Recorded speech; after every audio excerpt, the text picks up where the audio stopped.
Welcome dear rockers, कैसे हैं आप सभी। तो आज हम लेकर आ चुके हैं 19th फ्लोर का सेकंड पार्ट। तो लास्ट पार्ट में हमने देखा था कि कैटी ने सैम से आइडेंटिटी कार्ड एक्सचेंज कर लिया था और मॉन्स्टर फिर उसके ऊपर हमला करने के लिए कूद चुका था मैदान में। अब आगे हम एक छोटा सा फ्लैशबैक देखते हैं जिसमें जब सैम के पीछे मॉन्स्टर भाग रहा था ना, तभी कैटी की नजर पड़ी थी यहाँ के दरवाजों पे जिसमें कार्ड इंसर्ट करने की जगह बनी हुई थी और इंसर्शन पॉइंट पे कार्ड वाले आईडी कार्ड की तरह ही कुछ लिखा हुआ था। इससे पहले कि मॉन्स्टर कैटी को टच भी कर पाता, कैटी देखती कि मैं जिस दरवाजे के पास खड़ी हूँ उसमें लिखी चीज मेरी आईडी कार्ड से एग्जैक्टली मैच कर रही है, तो वो अपना आईडी कार्ड उसमें इंसर्ट कर देती है जिससे वो मॉन्स्टर वहीं पे डिस्ट्रॉय हो जाता है। फिर इसी दरवाजे से ये लोग यहाँ से निकलने की कोशिश करते हैं, पर जैसे ही कॉरिडोर पार करते हैं तो देखते हैं कि हम तो फिर से हॉल में पहुंच गए हैं। पर दोस्तों इनको पता था कि आखिर करना क्या है, इसीलिए ये अनाउंसमेंट होते ही सभी डोर पे जाकर सही वाला आईडी कार्ड इंसर्ट कर देते हैं और सारे मॉन्स्टर डिस्ट्रॉय हो जाता है। इस तरह से 5 बार ये लोग कर लेते हैं और काफी खुश हो रहे होते हैं। साथ ही लास्ट राउंड में कैटी ने नोटिस कर लिया था कि अंकल लिन के पैर में चोट लगी हुई है, इसलिए लास्ट राउंड में उसने अपना ब्लैंक कार्ड दे दिया था अंकल लिन को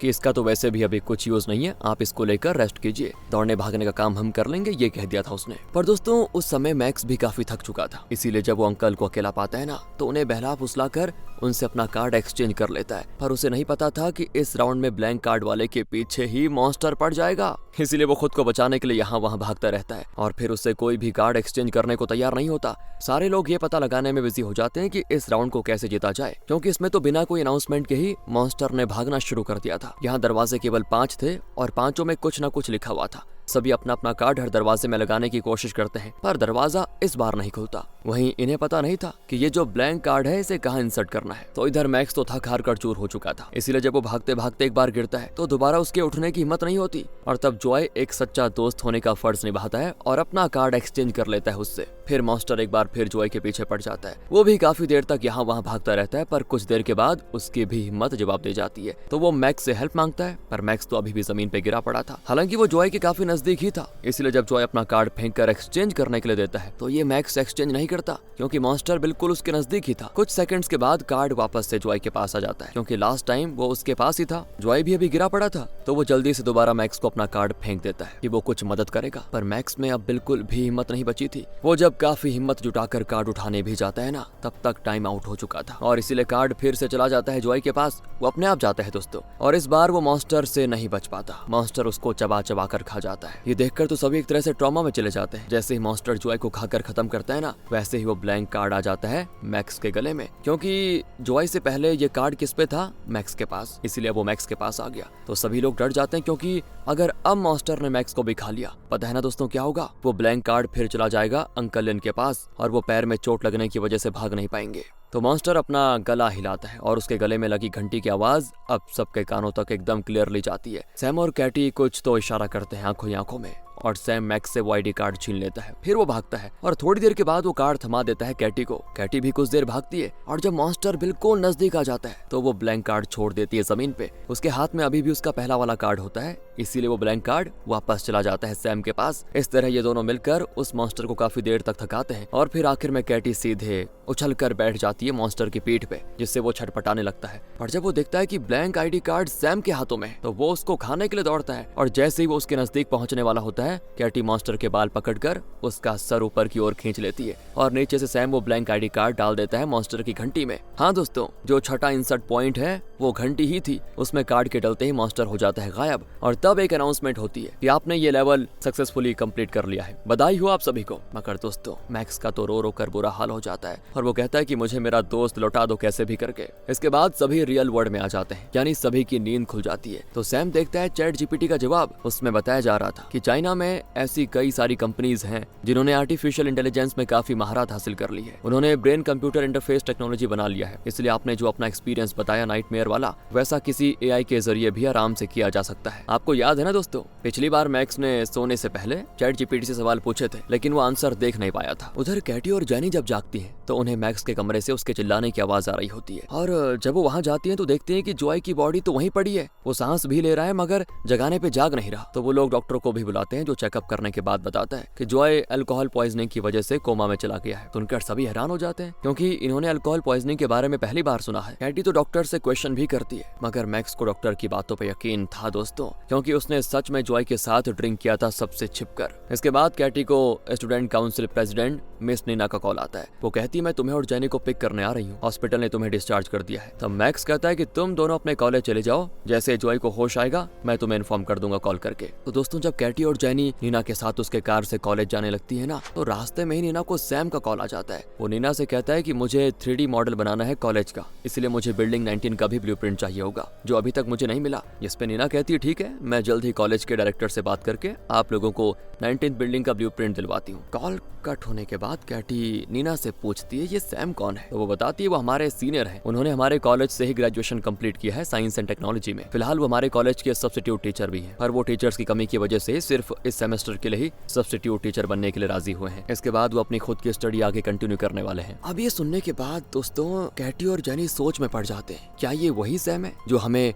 हमारे सपने में मिलता है या फिर कोई और है। ऊपर से ये बिल्डिंग 19 का चक्कर क्या है, मतलब वो 19th फ्लोर का। ये जानने के लिए कैटी अकेले ही चली जाती है उस बिल्डिंग में जहाँ उसे सैम दिखता है, पर वो सैम के सामने नहीं आती बल्कि उस पर नजर रखती है। सैम यहाँ इंटरनल आर्किटेक्चर देखने आया था। इसके बाद जब वो बाहर जाता है तो उसको मिलती है नैना, जो उसे आज की फ्रेशर पार्टी के लिए इनवाइट करती है। उधर जेनी सीधे अपने रूम में गई थी दोस्तों, जहाँ उसे अपने नाम का एक पैकेज मिलता है। जब वो उसको खोलती है ना, उसके अंदर से एक VR सेट मिलता है, यानी कि वर्चुअल रियलिटी सेट। इसको पहनने के बाद स्क्रीन पे दिखने वाली चीजें ऐसे लगती हैं जैसे कि वो रियल वर्ल्ड में हो। ये कोई नई बात नहीं है, वैसे आप सभी जानते हैं। ऐसा सेम पैकेज येंग नाम के लड़के को भी मिलता है, जो कि फिलहाल कैंटीन में लंच की लाइन में लगा हुआ है। वहाँ पे कैटी सैम का पीछा करते करते आ जाती है। सैम दूसरी लाइन में लगा होता है और कैटी लग जाती है येंग वाली लाइन में। उसको देखते ही येंग तो बकना स्टार्ट कर देता है कि मैं तो तुम्हें जानता हूँ, दरअसल मेरा और तुम्हारा हम दोनों का ये कॉमन चाइल्डहुड फ्रेंड था। तुमने कभी मुझे नोटिस नहीं किया होगा, मगर मैंने किया है। मैं तुम्हारे बारे में बहुत कुछ जानता हूँ और तुम चाहो तो लाइन में मेरे से आगे आ सकती हो। पर दोस्तों इसकी बकबक पे कैटी रत्ती भर भी ध्यान नहीं देती। हालांकि कैटी ये जरूर पूछती कि तुम्हारे हाथ में ये क्या है, तो वो बताता है ये तो लेटेस्ट रिलीज है VR सेट का,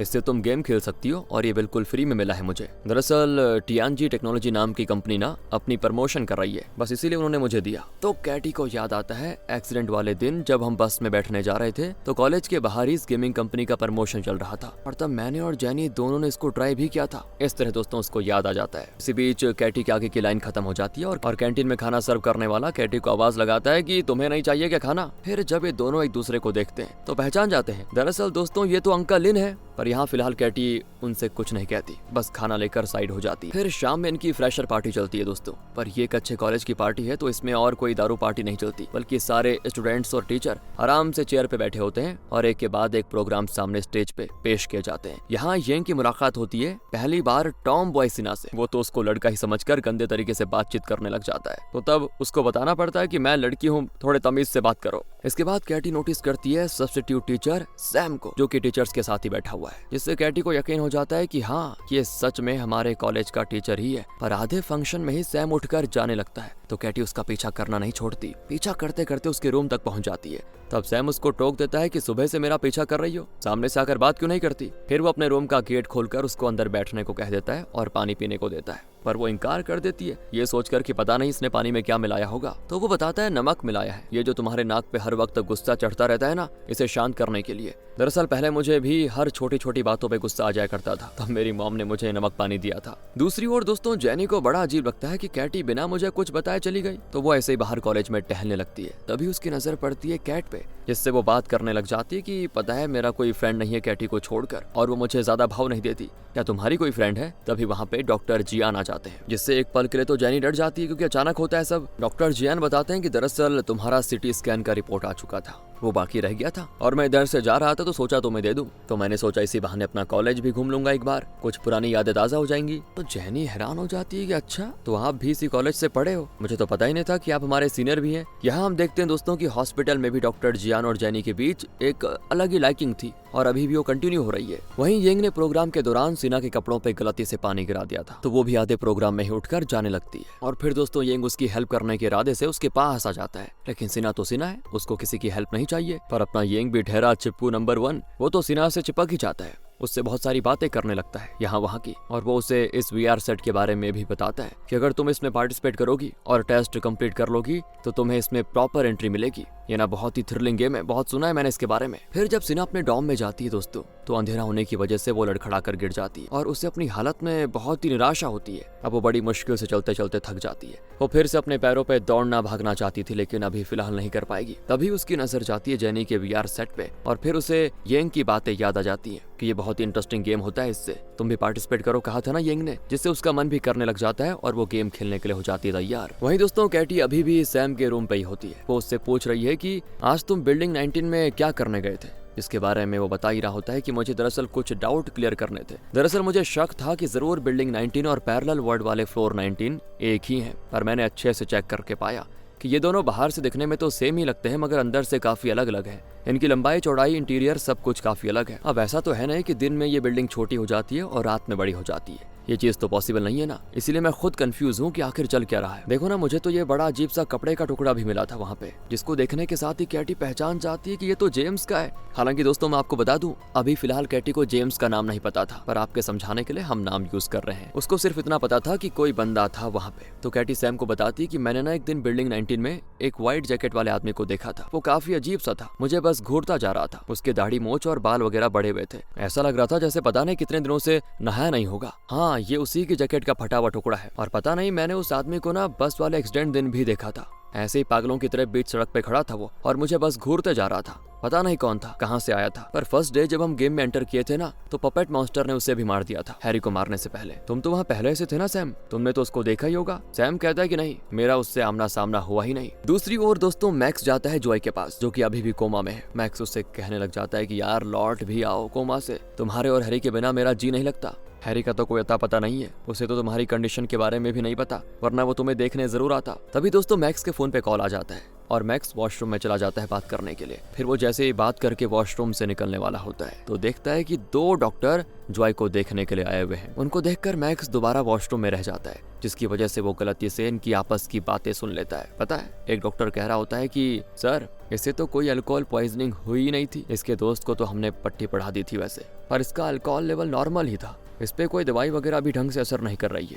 क्या लगता है, क्या कुछ और टेस्ट करें या फिर रहने दे? तो वो सीनियर डॉक्टर कहता है कि नहीं नहीं, फिलहाल के लिए इसको बस रेस्ट करने दो, फिर मैं देखता हूँ क्या करना है। पर जैसे जूनियर डॉक्टर वहां से जाता है ना, वो सीनियर डॉक्टर अपने बॉस को फोन लगाकर कहता है कि बॉस, इसकी हालत में तो कोई सुधार नहीं हो रहा। अगर ऐसा ही चलता रहा तो दूसरे डॉक्टर्स को भी शक हो जाएगा, इसीलिए हमें इसका जल्द से जल्द कुछ तो इंतजाम करना होगा। पर दोस्तों ये सीनियर डॉक्टर था कौन, ये मैक्स देख नहीं पाता। फिर हम यहाँ से जेनी को देखते हैं, जो कि अपने डॉम में आ चुकी थी।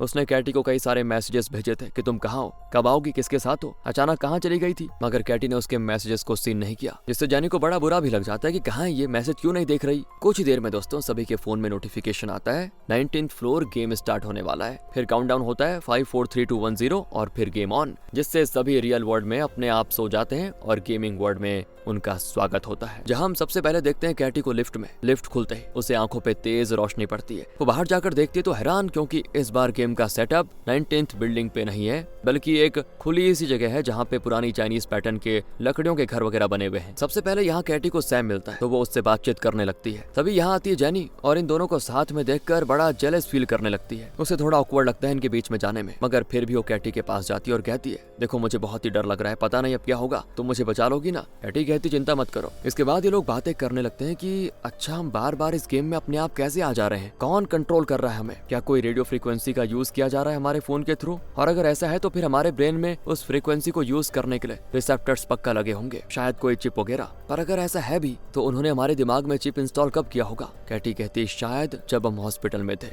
पर सैम कहता है कि नहीं, तुम लोग हॉस्पिटल में एडमिट थे, पर मैं तो नहीं था ना। जरूर कुछ ऐसा है जो हम सब ने एक्सपीरियंस किया हो। ऐसा क्या हो सकता है? तभी कैटी और सैम दोनों साथ में कहते हैं VR हेडसेट। और फिर कैटी थोड़ा सोचती है और कहती है कि मैं किसी का इंतजार कर रही हूँ, अगर वो भी आज हमें इस गेम में ज्वाइन करेगा ना, तो इसका मतलब यही होगा कि ये सारा कुछ उस VR सेट की वजह से ही हो रहा है। और दोस्तों जिसका कैटी को इंतजार था वो आ जाता है, यानी कि येंग, क्योंकि येंग के पास भी VR सेट आया था। उसको भी बड़ा मन था गेम खेलने का, वो तो काफी एक्साइटेड था ही, क्योंकि उसको अभी इस गेम की रियलिटी नहीं पता ना, वो बिल्कुल बचकानी हरकतें कर रहा होता है। इसके अलावा इस गेम में पुराने बचे हुए प्लेयर्स यानी मैक्स और अंकल लिन तो थे ही दोस्तों। फिर इन्हें एक ड्रम की आवाज सुनाई देती है, जिसका पीछा करते हुए ये घर के अंदर जाते हैं। यहाँ का माहौल बिल्कुल अजीब होता है, हवाओं में ढेर सारे कॉफिन्स झूल रहे होते हैं और दीवारों पे अजीब अजीब सी डरावनी ड्राइंग्स बनी होती है, जिसका मतलब भी इनको समझ में नहीं आता। वहाँ जेनी की नजर जाती है एक प्लेटफॉर्म पे, जहाँ एक व्हाइट लंबा सा कपड़ा रखा हुआ है और उसमें 7 हाथों के निशान बने हुए हैं। वो बाकी लोगों को ये बात बताती है और कहती है ऐसा लग रहा है जैसे इसमें हमारे ही हैंड प्रिंट्स हैं और इस पे हाथ रखकर ही ये गेम शुरू होगा शायद। सभी अपने अपने साइज के दिखने वाले हैंड प्रिंट्स पे अपना हाथ रख देते हैं, मगर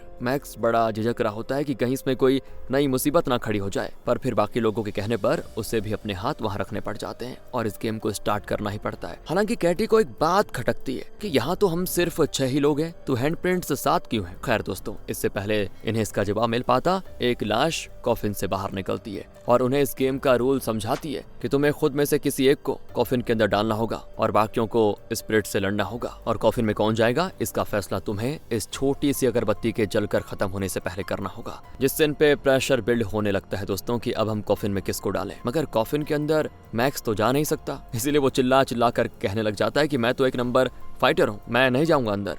मैं अगर बाहर रहूंगा तो स्पिरिट से फाइट कर पाऊंगा। हमें खुद में से सबसे कमजोर प्लेयर को ही कॉफिन के अंदर डालना होगा। पर कोई भी खुद को कमजोर नहीं बताता सिवाय जेनी के दोस्तों। वो डरी सहमी सी सभी से कहती है कि देखो मुझे अंधेरे से बहुत ही डर लगता है, प्लीज मुझे कॉफिन के अंदर मत भेजना। खासकर वो कैटी का हाथ पकड़ लेती है और कहती है तुम तो मुझे बचाओगी ना। पर कैटी इस बार बिल्कुल चुप थी। जैसे ही अगरबत्ती बुझ जाती है वैसे कैटी जेनी को कॉफिन के अंदर डाल देती है, धकेल देती है मतलब, क्योंकि वो स्पिरिट्स को आते हुए देख लेती है। जेनी के कॉफिन के अंदर जाते ही कॉफिन का दरवाजा बंद हो जाता है। अंधेरे में जेनी के डर के मारे हालत खराब, ऊपर से उसे एक स्पिरिट की आवाज आती है जो कि उसके कान भरना शुरू कर देती है कि देखा तुम्हारे दोस्तों ने तुम्हें धोखा दे दिया, वो तुम्हें सबसे कमजोर समझते हैं इसलिए इस कॉफिन में डाल दिया। उन्हें तुम्हारे जीने या मरने से कोई फर्क नहीं पड़ता, खासकर उस कैटी को जिसने तुम्हें इस कॉफिन में धक्का दिया। तुम तो उसको अपना बेस्ट फ्रेंड मानती हो ना, क्या हुआ तुम्हारी दोस्ती का? हाँ, जिससे दोस्तों जेनी डर के मारे और रोने लग जाती है पूरी तरह से और कैटी से मदद मांगती है। वो उसे खुद को कॉफिन से निकालने की मिन्नतें मांगती है, खूब रोती है, गिड़गिड़ाती है, मगर कैटी उसकी मदद नहीं कर पाती। एटलीस्ट जेनी को तो यही लगता है, पर उसे क्या पता था कि बाहर क्या चल रहा है। बाहर दोस्तों ढेर सारे स्पिरिट्स ने इन पे हमला कर दिया था। इन्हें औजार से भी मारने पर ये मार नहीं पा रहे थे। काफी देर तक इनसे फाइट करने के बाद, खुद को किसी तरह से बचाने के बाद इन्हें समझ में आ जाता है कि इन स्पिरिट्स का सबसे कमजोर हिस्सा इनका सर है, इसीलिए इनके सर पे ही वार करना बेहतर होगा। और जब तक इनको ये बात पता नहीं होती ना, तब तक तो मैक्स मरते मरते बचता है कई बार, क्योंकि स्पिरिट्स ने उसका गला दबा दिया था। और कमजोरी जानने के बाद भी ये बड़ी मुश्किल में होते हैं, क्योंकि स्पिरिट्स काफी फुर्तीले और ताकतवर हैं। तो जब सैम एक स्पिरिट से लड़ रहा होता है, तब तक में दूसरा स्पिरिट लगभग कैटी की जान ले चुका था। पर तभी एंट्री होती है 7th प्लेयर की, जो आने के साथ ही तलवार से स्पिरिट्स को धड़ से अलग कर देता है, जिससे स्पिरिट्स डिस्ट्रॉय हो जाते हैं। ये नई प्लेयर कौन थी कोई नहीं जानता, क्योंकि इसने बेबी कट हेयर रखे हुए थे, हाई स्कूल की यूनिफॉर्म पहन के रखा हुआ था और चेहरे पे मास्क भी है। साथ ही उसके पास एक तलवार है दोस्तों, जिससे वो धनाधन स्पिरिट्स का गला काटे जा रही थी। वो एक बार तो येंग की भी जान बचा लेती है, जिससे येंग तो 7th प्लेयर का दीवाना हो जाता है। वो उससे फ्लर्ट करना शुरू कर देता है, वो खुद को उसका पति मान लेता है। खैर,